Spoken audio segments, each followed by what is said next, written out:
Have you ever wondered why we delay the things that matter the most to us? That really important conversation you need to have. The meaningful work you've been dreaming of starting. The big decision you know, deep down, you should make. It's not like we forget about them, we actively avoid them. We often tell ourselves that this avoidance is just laziness or a lack of discipline. But what if I told you that's not the real story? Avoidance isn't about effort, it's about emotion. The things that matter most to us carry the heaviest emotional weight. They come with the risk of failure, the sting of rejection, the ache of disappointment. And faced with those possibilities, our mind often chooses a safer option: delay. Think about it this way: avoidance is actually a form of protection.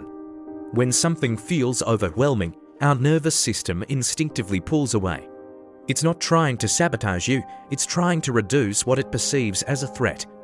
This is why we suddenly find ourselves scrolling endlessly on our phones, deep cleaning the kitchen, or planning every tiny detail without ever starting. Busyness becomes our shield against the discomfort of what truly matters. But this creates a quiet, heavy cycle. The longer we avoid something, the heavier it feels. It's not because the task itself has grown, but because we are carrying the weight of it in silence. The pressure builds, and the avoidance gets stronger. So, please hear this: avoidance is not a failure of your will. It is a signal. It's a flashing light telling you that something matters deeply and it needs your care, not your force.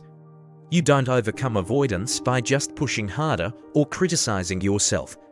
You overcome it by making the very first step so small that it feels safe, just one tiny, manageable action. Humans avoid what matters most because it asks us to face who we might become. It's a confrontation with our potential, and that can be terrifying. But remember, courage is not the absence of fear.